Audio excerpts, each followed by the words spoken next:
നന്ദുവും ഞാനും തമ്മിലുള്ള കാര്യം വരുമ്പോ നീയും നിന്റെ കുടുംബക്കാരും നന്ദി കാണിക്കണം. പ്രത്യേകിച്ച് നീയാണ് അതിൽ കൂടുതൽ താല്പര്യം കാണിക്കേണ്ടത്. നിന്നെ ഞാൻ ഇങ്ങനെ കുറെ വിയർപ്പിക്കൂടാ. ഇപ്പൊ അതല്ലല്ലോ നമ്മുടെ വിഷയം. അതും വിഷയമാണ്, പ്രത്യേകിച്ച് എനിക്ക് മറ്റന്നാൾ ഡിവോഴ്സ് കിട്ടുമോ? എന്ന് എനിക്ക് ഉറപ്പൊന്നുമില്ല. അതൊക്കെ കോടതിയുടെ കാര്യമാണ്. അനാമിക ഒരുപാട് തെറ്റുകൾ ചെയ്തിട്ടുണ്ടെങ്കിലും നിന്നെ കുറെ കഷ്ടപ്പെടുത്തിയിട്ടുണ്ടെങ്കിലും കോടതി പെൺകുട്ടികൾക്ക് കുറച്ച് മുൻതൂക്കം കൊടുക്കുന്നുണ്ട്, പ്രത്യേകിച്ചും കുടുംബ കോടതികള്. അതുകൊണ്ട് മറ്റന്നാൾ തന്നെ കേസ് തീർപ്പാക്കുമെന്ന് എനിക്കൊരു ഉറപ്പുമില്ല. എടാ, അവക്ക് എന്ത് കോമ്പൻസേഷൻ കൊടുക്കാനും ഞാനിപ്പോ തയ്യാറാ. അതിന് ഞാൻ തയ്യാറല്ല. നിന്റെ മുത്തച്ഛനും. എടാ, എന്തിനാ വേണുവിന് മോൾക്ക് നഷ്ടപരിഹാരം കൊടുക്കുന്നത്? അല്ലടാ, അങ്ങനെ കൊടുത്തില്ലെങ്കിൽ ഈ കേസ് എവിടെ എത്തില്ല. നമുക്ക് നോക്കാം എത്തുമെന്ന്. നിനക്ക് ഈ കേസ് തീർക്കാൻ താല്പര്യമില്ലെന്നാ ഇപ്പൊ എനിക്ക് തോന്നുന്നേ. അല്ല, നിന്റെ നിസ്സംഗത കാണുമ്പോ ഇപ്പൊ എനിക്ക് അങ്ങനെയാ തോന്നുന്നേ. ഞാൻ നിസ്സംഗതനായെന്ന് നിനക്ക് തോന്നിയോ? ഈ നിസ്സംഗത ഒരാളുടെ മുഖത്തുനിന്ന് വായിച്ചെടുക്കാൻ പറ്റൂ? അല്ലെങ്കിൽ സംസാരത്തിൽ നിന്ന് കണ്ടെത്താൻ പറ്റൂ? ഇപ്പൊ നിനക്ക് അങ്ങനെ എന്തേലും ഫീൽ ചെയ്തോ?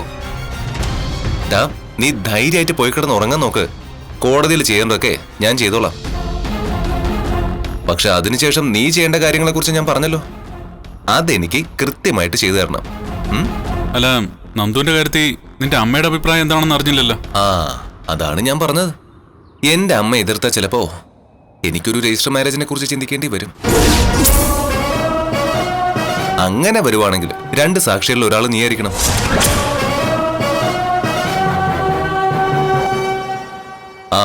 ആ സമയത്തെ എന്റെ വീട്ടുകാരെ ഓർത്ത് നീ മാറി നിൽക്കരുത്. അന്ന് നിങ്ങള് മറ്റേ പൊന്മുടിയിൽ പോയില്ലേ, അതുപോലെ നമ്മുടെ ഫ്രണ്ട്സിനെല്ലാം കൂട്ടാം. മാരേജിന് ശേഷം ആ സ്ഥലത്ത് തന്നെ നമുക്ക് പോവാം. 1-2 ദിവസം അവിടെ താമസിച്ചിട്ട് തിരിച്ചു വന്നാൽ മതി. അത്രയും സഹായമെങ്കിലും നീ എനിക്ക് ചെയ്തു തരണം. ഞാൻ നോക്കടാ. നീ ഏതായാലും മറ്റന്നാ കോടതിയില് എന്റെ ടെൻഷൻ ഒന്ന് അവസാനിപ്പിച്ചെന്നാൽ മാത്രം മതി.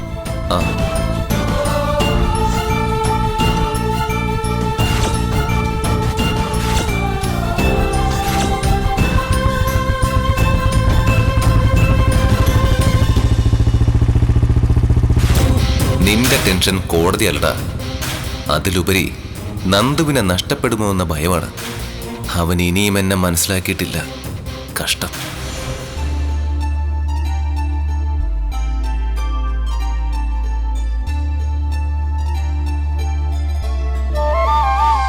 ഇതുപോലെ ഡിസൈൻ നീ നേരത്തെ ചെയ്തിട്ടുണ്ടല്ലോ. അതേനെ, ചെറിയ ചെറിയ വ്യത്യാസങ്ങളെ ഞാൻ വരുത്തിയിട്ടുള്ളൂ.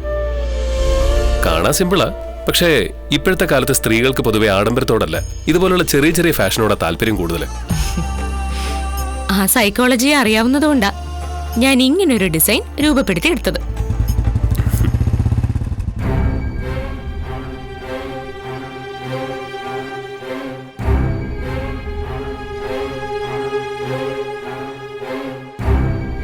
അനി വന്നല്ലോ.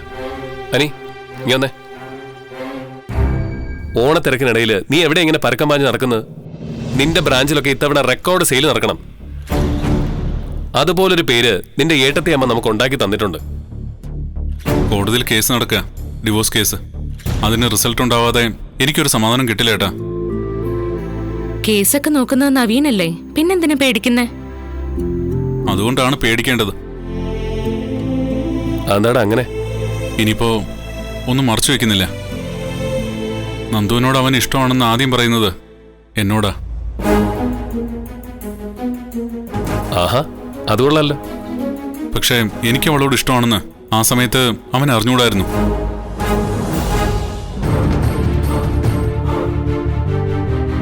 അങ്ങനെ അറിയാന്നുണ്ടെങ്കിൽ എന്റെ പെണ്ണിനെ വേണമെന്ന് അവൻ വന്ന് പറയോ? നിന്റെ പെണ്ണിനെയോ? ഞാൻ സ്നേഹിക്കുന്ന പെണ്ണ് എന്റെ പെണ്ണാണെന്നാ എന്റെ വിശ്വാസം. അതിപ്പോ ആരുടെ മുന്നിലും തുറന്നു പറയാൻ എനിക്ക് നാണക്കേടൊന്നുമില്ല. എന്നിട്ട് നവീൻ പറഞ്ഞ കാര്യം നീ നന്ദുവിനോട് പറഞ്ഞായിരുന്നോ? എങ്ങനെ പറയും? ഞാൻ പറഞ്ഞില്ല. അതെന്താ പറയാത്തത്? എടാ, ഒരു സുഹൃത്ത് നിന്നെ ഒരു കാര്യം ഏൽപ്പിക്കുമ്പോ അത് പറയല്ലേ വേണ്ടത്? അതിലുപരി നവീൻ ഇങ്ങനെ ഒരു കാര്യം പറഞ്ഞപ്പോ അനിയുടെ മനസ്സിലുള്ളത് വെളിപ്പെടുത്തണമായിരുന്നു. വെളിപ്പെടുത്തിയിട്ട് എന്താ കാര്യം? ആ സമയത്ത് നിങ്ങളൊക്കെ അവളെ എനിക്ക് കെട്ടിച്ചു തരുമായിരുന്നോ? ഇല്ലല്ലോ. അതിനിപ്പോഴും വഴികളൊന്നും ഞങ്ങൾ കാണുന്നില്ല.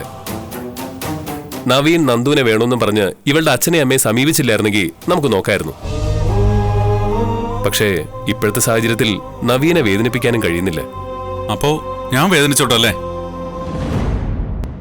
ഞാൻ നിങ്ങളുടെ എല്ലാവരുടെ മുന്നിൽ വെച്ച് പറഞ്ഞത് 100% സത്യമാണ്.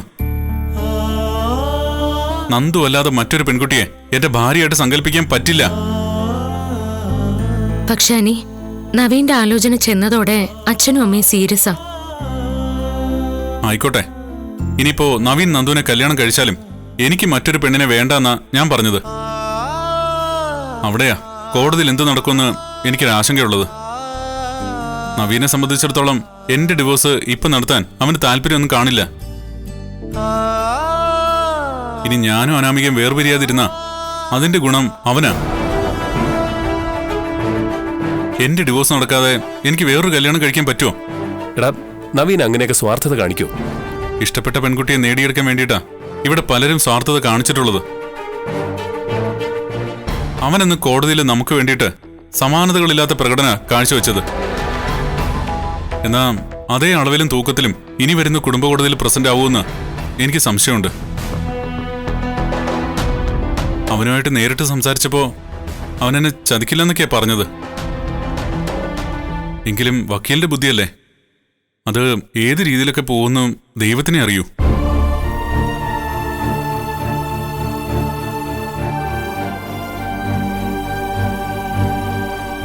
ഇവന്റെ കാര്യം ഇപ്പൊ വല്ലാത്ത പ്രയാസമായല്ലോ.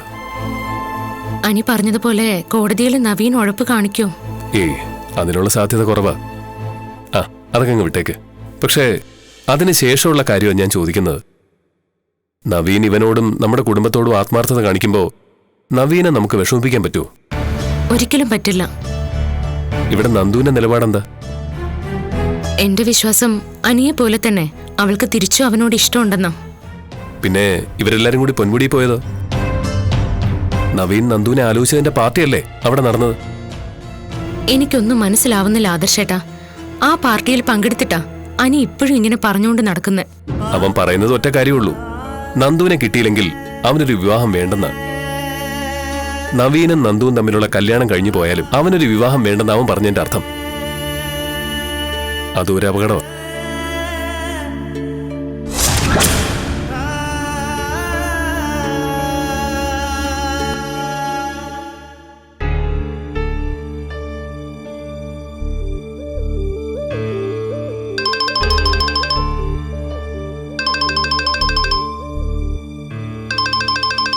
നന്ദുവിന്റെ അമ്മയാണല്ലോ. എന്ത് പറയാനായിരിക്കും വിളിക്കുന്നത്? ആ, ഹലോ ആന്റി. മോനെ,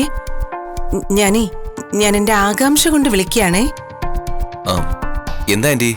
അല്ല, മോന്റെ അമ്മയോട് കാര്യങ്ങളൊക്കെ പറഞ്ഞായിരുന്നോ? മോൻ നന്ദുവിനെ ഇഷ്ടാണെന്ന് പറഞ്ഞായിരുന്നോ? അങ്ങനെ എടുത്തടിച്ചതുപോലെ പറയാൻ പറ്റുമോ ആന്റി? അതിന് പറ്റിയൊരു സാഹചര്യം വരണ്ടേ? ഇവിടെയാണെങ്കിൽ തകൃതിയായിട്ട് വേറെ കല്യാണാലോചനകൾ നടക്കുക. അയ്യോ മോനെ, മോൻ വന്ന ശേഷം ഞങ്ങള് വലിയ പ്രതീക്ഷയില്ല. മോനിനി വാക്കൊന്നും മാറില്ലല്ലോ? ഹേയ്, ഞാൻ വാക്കൊന്നും മാറത്തില്ല ആന്റി. പിന്നെ നമ്മളെല്ലാവരും ഭയക്കുന്നത് പോലെ എന്റെ അമ്മയാണ് പ്രശ്നം. അയ്യോ, അമ്മയോട് പറയുമ്പോ അമ്മ എങ്ങനെ പ്രതികരിക്കുമെന്ന് അറിയില്ല. എന്നാ പിന്നെ മോൻ ഉടനെ പറയണ്ട. മോന്റെ അച്ഛൻ ഇതുപോലെ കടുംപിടുത്തമുണ്ടോ എന്ന് ചോദിച്ചാ അച്ഛൻ അമ്മ പറയുന്നേ കേൾക്കത്തുള്ളൂ. മുത്തശ്ശനോ? മുത്തശ്ശൻ പിന്നെ ഈ വീടിനകത്ത് വഴക്കുണ്ടാവുന്നത് ഇഷ്ടപ്പെടുന്ന കൂട്ടത്തിലല്ല. അപ്പൊ ചുരുക്കി പറഞ്ഞ ഇപ്പോഴും തീരുമാനം എടുക്കാൻ പറ്റാത്ത അവസ്ഥയായി അല്ലേ? ആന്റി വിഷമിക്കണ്ട.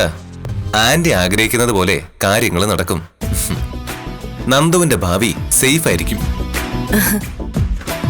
അല്ല, മോനുമായിട്ടുള്ള കല്യാണം നടന്നാലേ അങ്ങനെ സേഫായെന്ന് പറയാൻ പറ്റൂ. അതൊക്കെ നടക്കേണ്ട സമയത്ത് നടക്കും ആന്റി. ആന്റി ധൈര്യമായിട്ടിരിക്കെ. ശരി മോനെ.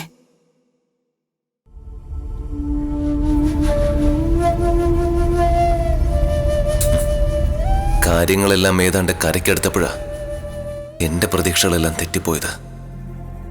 സാരമില്ല, എന്റെ സ്ഥാനത്ത് അനിയല്ലേ അവളുടെ ഹസ്ബൻഡ് ആവുന്നത്.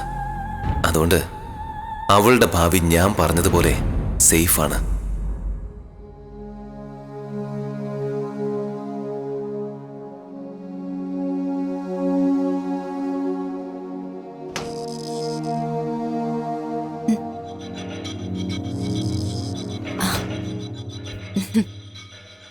നവീനേട്ടനായിരുന്നോ? ഇരിക്കെ. ആ, ഞാൻ കോടതിയിലേക്ക് പോകുന്ന വഴി ഇങ്ങോട്ടൊന്ന് കയറിയതാ. നന്ദുവിന്റെ അമ്മ എന്നെ വിളിച്ചിരുന്നു. എന്റെ അമ്മയോട് ഞാൻ നന്ദുവിന്റെ കാര്യം പറഞ്ഞോന്നറിയാൻ വേണ്ടിട്ട്. ഇതുവരെ അമ്മയോട് നന്ദുവിന്റെ പേര് പറയാനുള്ള ധൈര്യം എനിക്ക് കിട്ടിയിട്ടില്ല. അല്ല നവീനേട്ടാ, ഞാൻ നവീനേട്ടന്റെ വീട്ടിൽ വന്നപ്പോഴൊക്കെ അമ്മയ്ക്ക് എന്നോട് ഒരു താല്പര്യമുള്ളതായി തോന്നിയിട്ടില്ല. ആ, താല്പര്യമില്ല. അതുകൊണ്ടല്ലേ അമ്മയോട് പറയാൻ ഞാൻ മടിക്കുന്നത്. അങ്ങനെയെങ്കില് കാര്യങ്ങള് ബുദ്ധിമുട്ടാവില്ലേ? എന്താ നന്ദു ഉദ്ദേശിക്കുന്നത്? അല്ല, എന്റെ 2 ചേച്ചിമാരുടെ കാര്യം അറിയാലോ. അവര് രണ്ടാളും അനന്തപുരിയിലേക്ക് ചെല്ലുന്ന സമയത്ത് അവരുടെ അമ്മായിയമ്മമാർക്ക് എതിർപ്പായിരുന്നു. അന്ന് ആദർശന്റെ അമ്മയാ ചേച്ചിയെ ഒരുപാട് കഷ്ടപ്പെടുത്തിയിട്ടുള്ളത്. അതൊക്കെ എനിക്കറിയാം. പക്ഷെ ഇപ്പോ അമ്മായിയമ്മയും മരുമോളും അടയഞ്ചക്കരയാണല്ലോ. അതിനുവേണ്ടി ചേച്ചി ഒരു കരള് വരെ ദാനം കൊടുക്കേണ്ടി വന്നു. ഇവിടെ എന്തായാലും നന്ദുവിന് അതിന്റെ ഒന്നും ആവശ്യം ഉണ്ടാവില്ല. കല്യാണത്തിന് മുമ്പ് അമ്മയോട് എല്ലാം പറഞ്ഞിട്ടേ ഞാൻ മറ്റു കാര്യങ്ങളിലേക്ക് കടക്കൂ. അല്ല, ഞാൻ പറയുന്നത്... നീ പറയാൻ വരുന്ന എന്താണെന്ന് എനിക്കറിയാം മോളെ. വേണ്ട, ഒന്നും പറയണ്ട. അമ്മയുടെ കാര്യം ഞാൻ നോക്കിക്കോളാം. അതൊക്കെ അവിടെ നിൽക്കട്ടെ. ഇനി ഒരു പക്ഷേ നമ്മുടെ കല്യാണം നടന്നില്ലാന്നിരിക്കട്ടെ. അങ്ങനെയാണെങ്കിൽ നന്ദുവിന് വേണ്ടി മറ്റാരെയെങ്കിലും നന്ദുവിന്റെ വീട്ടുകാർ നോക്കൂ. അങ്ങനെ നോക്കുന്നുണ്ടായിരുന്നല്ലോ. ആ സമയത്തല്ലേ നവീനേട്ടൻ പ്രപ്പോസലുമായിട്ട് വന്നത്. അതോടെ മറ്റാലോചനകൾ നിന്നുവല്ലേ? അതെ. അപ്പൊ ഞാൻ ഈ ബന്ധം വേണ്ടാന്ന് വെച്ചാ ഉറപ്പായിട്ടും മറ്റു പയ്യന്മാരെ നന്ദുവിന്റെ അച്ഛനും അമ്മയും ആലോചിക്കുന്ന ഉറപ്പല്ലേ? നന്ദുവിനാണെങ്കിൽ ഒരുമാതിരിപ്പെട്ട പയ്യന്മാരെന്ന് ഇഷ്ടപ്പെടുത്തൂല്ല. അപ്പൊ പിന്നെ ഞാൻ ഇടയ്ക്ക് കയറി വന്ന ഒരർത്ഥത്തിൽ നല്ലതല്ലേ? ഇനി വേറൊന്നും ആലോചിക്കാനില്ല. എന്റെ അമ്മയും മുത്തച്ഛനും ഇത് അംഗീകരിച്ചു കഴിഞ്ഞാൽ എത്രയും പെട്ടെന്ന് നിശ്ചയം നടത്താം. ഞാൻ പെട്ടെന്ന് കല്യാണം വേണ്ടാന്ന് പറഞ്ഞു നിൽക്കുമായിരുന്നു. ഞാനും അങ്ങനെ തന്നെയാ. പക്ഷേ വീട്ടിൽ ഭയങ്കര നിർബന്ധം. അത് നന്ദുവിന്റെ വീട്ടിലുണ്ടല്ലോ. നമ്മൾ ഈ കല്യാണമേ വേണ്ടെന്ന് പറയുന്നത് എന്തുകൊണ്ടാ? നമുക്ക് ഒട്ടും കംഫോർട്ട് അല്ലാത്ത ബന്ധങ്ങളെ ഈ കാരണവന്മാര് കൊണ്ടുവരുന്നോണ്ടാ. പക്ഷേ ഈ പരസ്പരം മനസ്സിലാക്കിയവർ തമ്മില് ഒന്നിക്കാൻ ഒരു അവസരം വന്നാൽ അതൊരിക്കലും തട്ടിത്തെറിപ്പിക്കരുതെന്നാണ് എന്റെ അഭിപ്രായം. ദേ ഇപ്പൊ അനിയുടെ കാര്യം തന്നെ നോക്ക്. അവൻ അനാമികയെ കല്യാണം കഴിക്കേണ്ട വല്ല കാര്യം ഉണ്ടായിരുന്നോ? അതുകൊണ്ട് എന്തെല്ലാം നഷ്ടമാ അവനും അവന്റെ കുടുംബത്തിന് സംഭവിച്ചത്. ഇപ്പതേ അവൻ ഡിവോഴ്സ് കിട്ടാത്തതിൽ ടെൻഷൻ അടിച്ച് നടക്കുക. കാലം മാറി നന്ദു. നമ്മുടെ തലമുറകളൊക്കെ വലിയ അപകടത്തിലേക്ക് പൊയ്ക്കൊണ്ടിരിക്കുന്നത്. മനപ്പുറത്തുള്ളവർ തമ്മിൽ ഒന്നിച്ചില്ലെങ്കിൽ പിന്നെ കുടുംബ കോടതി തന്നെയാ ശരണം. ഇപ്പൊ തന്നെ എല്ലാ കുടുംബ കോടതികളിലും കേസ് കെട്ടിക്കിടക്കുക. കല്യാണം ആണിന്റെ പെണ്ണിന്റെ ജീവിതത്തിൽ ഒരു വലിയ ചടങ്ങാണെങ്കിൽ അതുപോലെ തന്നെ ഇപ്പോൾ ഡിവോഴ്സ് ഒരു ചടങ്ങായി മാറിയിരിക്കുക. കല്യാണത്തിന് മുഹൂർത്തം കുറിക്കുമ്പോൾ തന്നെ ജോത്സ്യരെ കൊണ്ട് അടുത്തൊരു മുഹൂർത്തം കുറിപ്പിക്കേണ്ട അവസ്ഥയായിരിക്കുക ബന്ധം പിരിയാൻ. അതുകൊണ്ടാ ഇത്തിരി തന്റെ ഇടം കൂടുതലാണെങ്കിലും ഞാൻ നന്ദുവിനെ തന്നെ വേണമെന്ന് വാശി പിടിക്കുന്നത്. എന്റെ അമ്മയ്ക്ക് പക്ഷേ അതറിയില്ല. അമ്മ ഇപ്പോഴും പഴയ കാലത്താ. നന്ദു പറഞ്ഞ പോലെ ആദർശന്റെ ജീവിതത്തിലേക്ക് അവിചാരിതമായിട്ടാ നയന കടന്നു വന്നത്. ആദ്യം കുറച്ച് പൊട്ടലും ചിറ്റലൊക്കെ ഉണ്ടായിരുന്നെങ്കിലും ഇപ്പോഴത്തെ അവരുടെ ലൈഫ് ഒന്ന് ആലോചിച്ച് നോക്കിയേ. അങ്ങനൊരു ഭാര്യയാണ് എനിക്കും വേണ്ടത്. ആ പെൺകുട്ടിയെ ഞാൻ കണ്ടെത്തി. ഇനി എനിക്ക് രണ്ടാമതൊന്നും ആലോചിക്കേണ്ട കാര്യമില്ല. എന്നാ പിന്നെ കോടതി സമയം നമുക്ക് കാണാം. അപ്പോഴേ അനിക്ക് ചെറിയ ആശങ്കയൊക്കെ ഉണ്ട്. അവന്റെ ഡിവോഴ്സ് കേസ് എന്തായി തീരുന്നേ?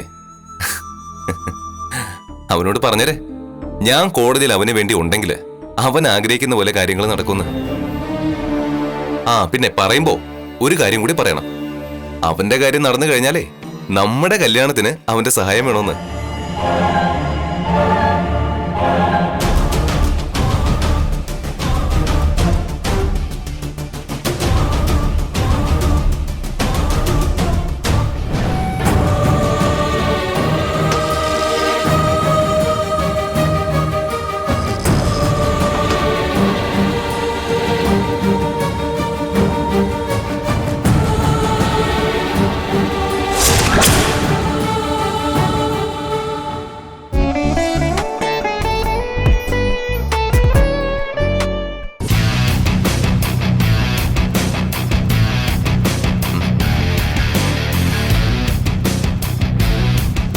സാറേ ആ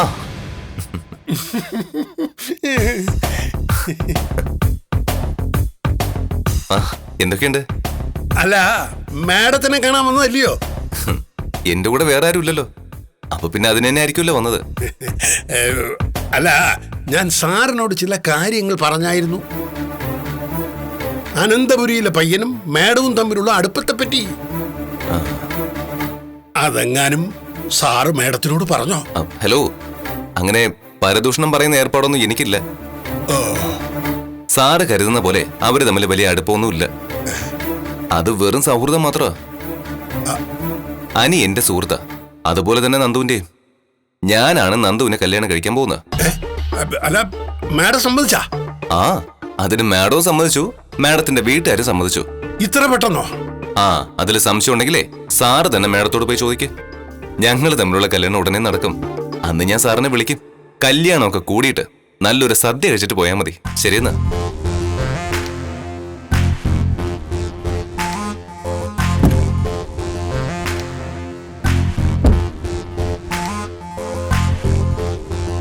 ഞാൻ മാറിയ നന്ദുവിനെ തേടി മറ്റൊരു പുരുഷൻ വരും. അത് പാടില്ല. കാര്യങ്ങളൊക്കെ അറിഞ്ഞ സ്ഥിതിക്ക് ഇനി എനിക്ക് തന്നെ അവളെ കിട്ടണം.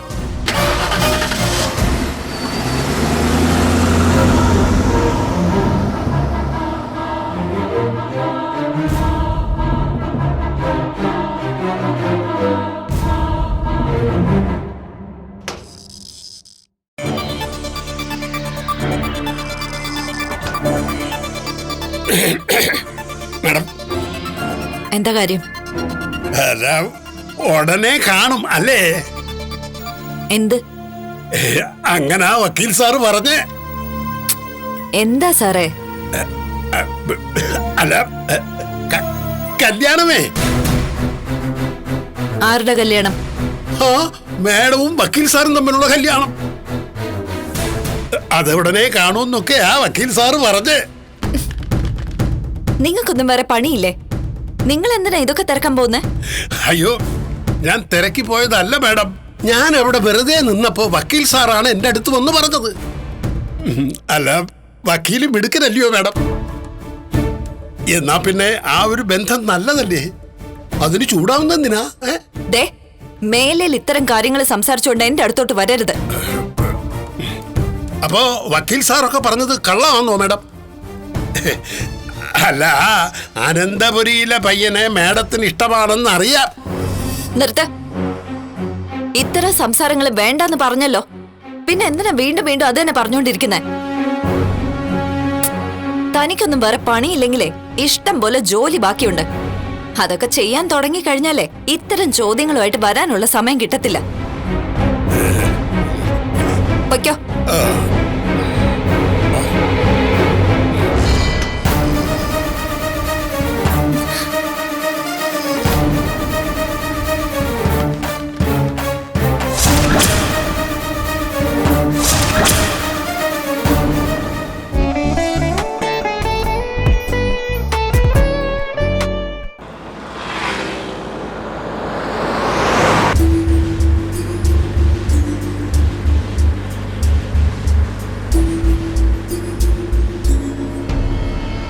അനി പറഞ്ഞ പോലെ ഇനി നവീൻ കോടതിയിൽ എന്തെങ്കിലും അലംഭാവം കാണിക്കോ? എടി, നിനക്ക് നവീനെ നന്നായിട്ട് അറിയാലോ. നിനക്കെന്താ തോന്നുന്നേ? എനിക്കങ്ങനെയൊന്നും തോന്നിയിട്ടില്ല. ലോകത്തെ പല യുദ്ധങ്ങളും നടന്നിട്ടുള്ളത് പെണ്ണിന് വേണ്ടിയിട്ട്. ഇവിടെ നന്ദുവാ അവർക്കിടയിൽ പെട്ടിരിക്കുന്നത്. അതുകൊണ്ട് ഇനി അനി പറയുന്നത് പോലെ അവനൊരു ഡിവോഴ്സ് ഉടനെ വേണ്ടെന്ന് നവീനൊരു ചിന്ത വന്നാലോ? എന്തായാലും ഈ കോടതി കഴിയട്ടെ ആദർശേട്ടാ. അങ്ങനെയാണ് നവീന്റെ തീരുമാനമെങ്കിൽ മറ്റൊരു വക്കീലിന്റെ സഹായം നമുക്ക് എന്തായാലും തേടിയേ പറ്റൂ. കേസൊക്കെ അവിടെ നിൽക്കട്ടെ. അതിലും വലിയ കേസാണല്ലോ നന്ദുവിന്റെയും അനിയുടെയും നവീന്റെ ഒക്കെ കാര്യം. അല്ല, ഈ വിഷയത്തിൽ നന്ദുവിന്റെ നിലപാടെന്താ? അവൾക്ക് അനിയെ ജീവനാ, അങ്ങനെ എനിക്ക് തോന്നിയിട്ടുള്ളത്. പിന്നെ നമ്മളെയൊക്കെ ബോധ്യപ്പെടുത്താൻ വേണ്ടിയിട്ടാ അവളുടെ മനസ്സിലിപ്പോ അനി ഇല്ലെന്നൊക്കെ പറയുന്നേ. പക്ഷേ നവീന്റെ ആലോചന ചെന്ന ശേഷം അവൾക്ക് എന്തെങ്കിലും മാറ്റം ഉണ്ടായി കാണോ? അതേപ്പറ്റിയൊന്നും എനിക്കറിയില്ല. എന്തായാലും അച്ഛനും അമ്മയും നവീന്റെ ആലോചന വന്ന ശേഷം വലിയ പ്രതീക്ഷയില്ല. ആലോചന നവീന്റേതായതുകൊണ്ട് മുത്തശ്ശന് പോലും ഒന്നും പറയാൻ പറ്റാത്തത്. ഇപ്പൊ എന്തോ അനിയും നന്ദുവും തമ്മിൽ ഒന്നിക്കണമെന്ന് എനിക്ക് ഇതുവരെ ഇല്ലാത്തൊരാഗ്രഹമുണ്ട്. അനിയുടെ മനസ്സെനിക്ക് അറിയാവുന്നതുകൊണ്ട് എന്റെ ചിന്ത ആ വഴിക്ക് തന്നെ. നമുക്ക് എന്തായാലും നിന്റെ വീട് വരെ ഒന്ന് പോവാം. എന്നിട്ട് നിന്റെ അച്ഛനും അമ്മയും ഒന്ന് കാണാം. ഇക്കാര്യം സംസാരിക്കാനാണോ? പറ്റുമെങ്കിൽ സംസാരിക്കാം. സാഹചര്യം നോക്കിയിട്ട് മതി. നവീന്റെ ആലോചന വന്ന ശേഷം അനിയും ഫ്രണ്ട്സിനെയും കൂട്ടി അവരെല്ലാരും നവീന്റെ നേതൃത്വത്തിൽ കറങ്ങാൻ പോയല്ലോ. അതൊക്കെ നന്ദുവിന്റെ നല്ല മാറ്റമായിട്ട് അച്ഛനും അമ്മയും കാണുന്നത്. എന്നുവെച്ചാ നവീനാണല്ലോ പാർട്ടി അറേഞ്ച് ചെയ്തേ. അല്ല, അതിലെന്തൊക്കെയോ കള്ളക്കളി ഉള്ള പോലെ തോന്നുന്നു. എന്ത് കള്ളക്കളി? ഇതിപ്പോ അനിയും നന്ദുവും ഫ്രണ്ട്സും കൂടി പോരുന്നെങ്കിൽ നമുക്ക് അങ്ങനെയൊക്കെ ചിന്തിക്കായിരുന്നു. പക്ഷേ ഇവിടെ നവീനും അവർക്കൊപ്പം ഉണ്ടായിരുന്നല്ലോ. നവീനാണ് അവരെയും കൂട്ടി പോയതെന്ന് പറയുകയും ചെയ്തല്ലോ.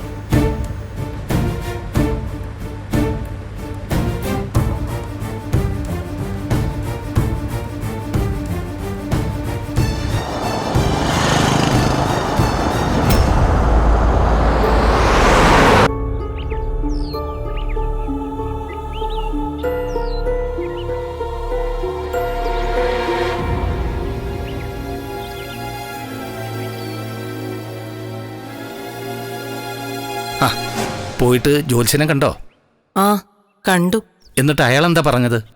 ജാതകം തമ്മിൽ വലിയ ചേർച്ചയൊന്നുമില്ല ഗോവിന്ദേട്ട.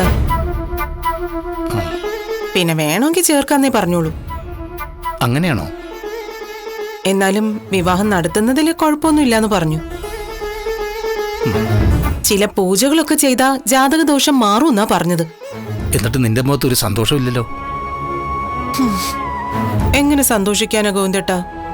അതിന്റെ കൂടെ വീണ്ടും പ്രശ്നം വെച്ചിട്ടേ അയാള് പറയുന്നത് നന്ദു സ്നേഹിക്കുന്നത് ആരെയാണോ അയാളെ തന്നെ കിട്ടൂന്നാ.